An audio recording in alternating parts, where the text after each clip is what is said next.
महापालिका निवडणुकांचा प्रचार आता अंतिम टप्प्यात आलेला आहे। आज खरं तर प्रचाराच्या तोफा थंडावणार आहे, पण अगदी शेवटच्या क्षणापर्यंत उमेदवार ज्या पद्धतीने आपल्याला शक्य होईल त्या पद्धतीने हा प्रचार करताना दिसतंय। आणि खरं तर भाजप आणि राष्ट्रवादी या दोन प्रमुख पक्षांना खरं आव्हान उभं केलंय ते अर्थात मनसे आणि ठाकरेंच्या शिवसेनेनं। माझ्यासोबत आता या युतीचे सगळे उमेदवार आहे। प्रभाग क्रमांक 25 मध्ये मी सध्या आहेत।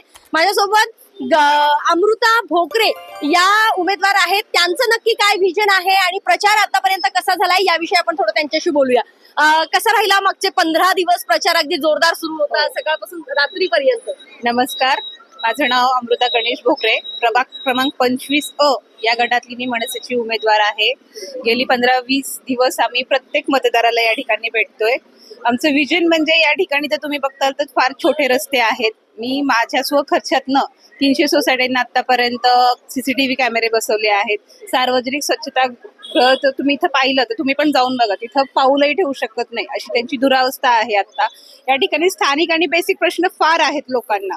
आता आमची तयारी खूप जोरात चालू आहे, प्रत्येक मतदारांपर्यंत पोहोचतोय, त्यांना आवाहन करतोय की आम्हाला मतदान करा म्हणून। आणि आता आमची तयारी या लेवलची चालू आहे की आज आम्हाला राज ठाकरे भेटायला येणार होते, सन्माननीय साहेब भेटायला येणार होते जोगेश्वरीच्या इथं। त्यांच्या स्वागतासाठी आम्ही एक बॅनर लावला होता तिथं। तर समोरच्या पार्टीची म्हणजे ते इतके इन्सिक्युअर झालेत की तो त्यांनी फाडून काढला। तर ही इन्सिक्युरिटीच त्यांची आमचा विजय दर्शवते। या प्रभागामध्ये साधारण तुम्ही आता प्रश्नांचा उल्लेख केला, काही महत्वाच्या ज्या समस्या आहे, पण या सोडवण्यासाठी तुमच्या डोक्यात काय प्लॅन तयार आहे? कशा पद्धतीचं तुमचं विजन असणार? हो, आमचं विजन आहे ना व्यवस्थित रस्ते करणे। आता इथे बऱ्यापैकी शाळा आहेत, छोट्या छोट्या मुलांना आणणं सोडण्यासाठी व्हॅन येतात, रिक्षा येतात, तर इथे आम्ही most of the one way करू। ट्रॅफिक वन वे मधनं सुद्धा दोन्ही साईडनी लोक येतात, तर ते सोडवण्यासाठी आम्ही ट्रॅफिक वॉर्डन इथे करू।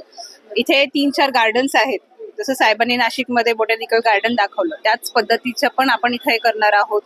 त्यानंतर आपल्या इथं एक ऐतिहासिक वास्तू आहे शनिवारवाडा, तिथे फक्त तो शनिवारवाडा आहे, लाल महाल आहे, त्याची माहिती कुठेही नाहीये।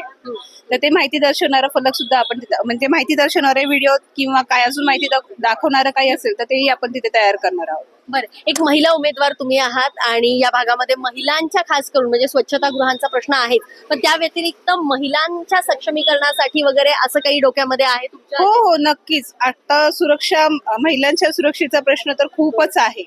आज आमच्या इथे पेरोगेटच्या इथे एका मुलीवरती वार झाला, पण तो शोधण्यासाठी पोलिसांना फुटेजच सापडत नव्हतं। त्यासाठी आम्ही बरेच कष्ट करतोय, मुलींच्या सुरक्षिततेसाठी बरेच प्लॅन आम्ही योजलेले आहेत।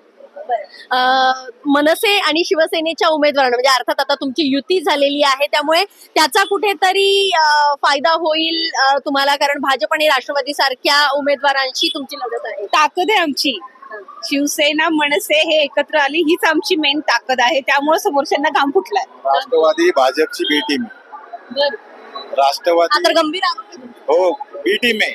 आज 2 दिवसात ते पैसे वाटायचं काम करणार आहे। इथं राष्ट्रवादीला काही तीळ मात्र मतं मिळणार नाहीयेत, कारण भाजप आणि सरळ लढाई ही आमची 2 ठाकरे बंधूंची ही लढाई आहे आणि लढाईत दोन्ही ठाकरे बंधूंचा विजय हा निश्चित आहे। कारण विषय असा आहे की त्यांनी घराणेशाही जे उमेदवार लादलेत त्याच्यामुळे त्यांच्या कार्यकर्त्यांमध्ये प्रचंड रोष आहे, प्रचंड रोषला सामोरे त्यांना जावं लागणार आहे। त्यांच्या मतदारांना त्यांनी गृहीत धरलंय। तुम्ही प्रचाराबद्दल थोडं मला अधिक तुमच्याकडनं जाणून घ्यायला आवडेल। मागचा म्हणजे खूप कमी कालावधी खरं तर सगळ्याच उमेदवारांना मिळाला, पण या सगळ्या काळामध्ये तुम्ही प्रचार म्हणजे कशावर तुम्ही फोकस केला, कशा पद्धतीचा तुमचा प्रचार? प्रत्येक सिंगल मतदाराला जाऊन भेटणे, फक्त सगळं शक्य झालं तुम्हाला इथे? आम्ही फिरलोय, आज माझ्या मागे तर बघतोय ना, हाऊस टू हाऊस 3000 घरं प्लस केलेली आहेत। हो, आज माझ्या मागे जेवढ्या महिला उभ्या त्याही माझ्या बरोबर येत होत्या। आम्ही ठरवलंच होतं की आज यावेळेस निश्चितच आपला आहे, 100% विजयाची खात्री। हो हो हो हो 16 तारखेला तुम्ही ही बाईट घ्यायला येताल? नक्कीच। मनसे आणि शिवसेनेच्या उमेदवारांना इथल्या मतदारांनी मत द्यावं यासाठी काय थोडक्यात आणखी काय आवाहन करा? मी आता माझ्या इथे एक पुस्तक योजना घेतली होती, तर त्याच्यामध्ये अभिमन्यू हे पुस्तक वाटलं होतं. त्यामधनं आता हा हो, ते खरं तर तुमचं वेगळं पण काहीतरी नाही, होतं. आम्हाला इतर कसं- उमेदवार आमिष खूप दाखवतात आणि आपण अनेक बातम्या त्याच्या केलेल्या आहेत. आपण अनेक ठिकाणी बघतो या की मतदारांना- पैशासह अनेक गोष्टींचं वाटप होतं, पण तुमच्याकडनं काहीतरी पुस्तकाचं वाटप हे फक्त पुण्यात घडू शकतं. ऍक्च्युली माझा प्रभाग क्रमांक 25 हा शनिवार नारायण सदाशिव महात्मा फुले मंडई हा एक शांत आणि असा वाचन प्रेमी प्रभाग आहे. त्यामुळं मी त्यांची आवड लक्षात घेत अभिमन्यू हे पुस्तकाचा उपक्रम घेतला होता. घरोघरी जाऊन आम्ही ते पुस्तक वाटलेलं आहे आणि त्या अभिमन्यू पुस्तकातनं आम्ही लोकांना हाच एक संदेश देण्याचा प्रयत्न केला की गेली 18 वर्ष माझ्या मिस्टरांनी इथे 2-3 निवडणूक लढवल्या आहेत. त्यांना काही ते यश मिळालं नाही तेव्हा, पण या पुस्तकाच्या माध्यमातून आम्ही त्यांना हेच अपील केलंय की आम्ही पूर्ण ताकदीने ह्या राजकारणामध्ये घुसलोय. पुढं काय होणार आहे आम्हाला माहिती नाहीये. आम्ही मागे फिरणार नाहीये.